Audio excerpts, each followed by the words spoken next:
মাশাআল্লাহ, সাহস আছে ওদের, বুকের পাটা আছে। হাত নামাও বেটা। এই গার্লফ্রেন্ড বয়ফ্রেন্ডের সাথে আমাদের কোনো সম্পর্ক, আমরা বিয়ে করব। কি করব? বিয়ে করব। চেয়ারম্যান সাহেব, বিয়ে করাই দিন এগুলোরে, আপনার দায়িত্বে দিয়ে গেলাম। এই গার্লফ্রেন্ড বয়ফ্রেন্ড এগুলো ইসলামের কালচার নয়। বিয়ের চেয়ে ভালো কাজ পৃথিবীতে হতে পারে। বিয়ে করতে গেলেই বাপে বলে আগে নিজের পায়ে দাঁড়া। তো এতদিন ও কার পায়ে দাঁড়াইছে? ছেলে মেয়েদেরকে সাহস দেন, ছেলেও পড়বে। ওই যে একজন চিল্লান দিয়ে উঠছে, ওর কমন পড়ছে, কমন পড়ছে। মাশাআল্লাহ। গার্ডিয়ানরা যারা আছেন ওদের দুঃখ কষ্ট একটু বুঝছেন আপনারা, মিলাই দিয়েন ওদেরকে, বিয়ের পিড়িতে বসায় দিয়েন।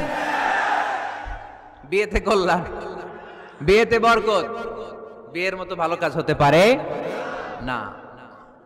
সব নবীরা বিয়ে করেছেন। আর নিকাহ মিন সুন্নতি, বিয়ে আমার সুন্নাত। ফামান রাগিবা আন সুন্নতি ফালাইসা মিন্নি, যে আমার সুন্নতকে ভালোবাসে না সে আমার উম্মত হতে পারে না। বিয়েটাকে সহজ করে দেন। যেই সমাজে বিয়ে সহজ ওই সমাজে জিনা কঠিন, তাই না? যেই সমাজে জিনা সহজ ওই সমাজে বিয়ে কঠিন। আমাদের সমাজে জিনা করা সহজ, বিয়ে করতে লাগে 10 লাখ, জিনা করতে লাগে 1000, ঠিক কি না? 10 লাখ টাকা ছাড়া বিয়ে করা যায় না। এটা লাগবে, ওইটা লাগবে, এই দাও, ওই দাও, মোহর দাও, বিশাল অঙ্কের মোহর। 10 লক্ষ টাকা ধার্য না করলে মেয়ে দিবে না, এরকম আছে না নাই? না, এগুলো আসলে ইসলামিক কালচার না। ছেলের বাবা মেয়ের বাবা উভয়কে আমি বলি বিয়েটা সহজ করে দেন, সহজ করে দেন। ছেলে পড়াশোনা করুক, সমস্যা নাই, মেয়েও পড়ুক, কিন্তু তারা পবিত্রভাবে তাদের সম্পর্ককে মেনটেন করুক, ঠিক কিনা?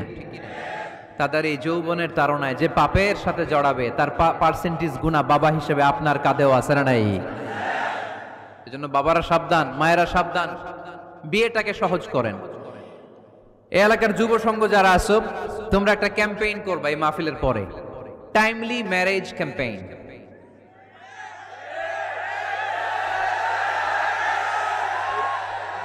Timely marriage campaign. সময় মতো বিয়ে দিতে হবে, দেরি করা যাবে। বাপ মা বুঝে না, একজনকে হুজুর আব্বাই বুঝে না। গার্ডিয়ান যারা আছেন একটু সদয় হন। ওরা যে পাপের সাথে, পাপের রাস্তা যে ওরা চিনে যাচ্ছে, পাপের পথে যে জড়িয়ে যাচ্ছে, আল্লাহর সুপ্রিম কোর্টের কাঠগড়ায় আসামি করে আল্লাহ সেদিন আপনারে দাঁড় করাবে।